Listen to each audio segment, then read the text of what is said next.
IFM News. IFM News. IFM News. Lokal.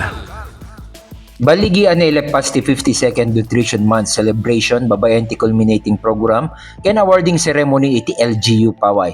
Dahito ket binigbig na dagiti di magatadan a kontribusyon dagiti Barangay Nutrition Scholars wenno BNS iti munisipyo iti Pinangiduras iti nutrition advocacy iti grassroots level. Naisentro ti selebrasyon iti tema Nutrisyon at kalikasan ating alagaan.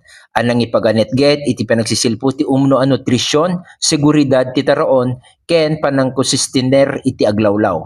May isa ka dagiti tampok ti selebrasyon ket ti Cookfest, anang ipakita dagiti Barangay Nutrition Scholars ti Paway, iti kinalaingda iti pinagluto babaen iti pinangisagana da kadagiti na sustansya, makabael ken nainsiriban na putahe babaen ti panagusar, kadagiti ramen a magunod da iti lugar da. Intampok ti aktibidad ti kinapateg ti panagsagana iti makapasalon at ataraon bayat ti panangitandudo kadagiti sustainable food practices ken ti responsable apan nakausar dagiti natural resources.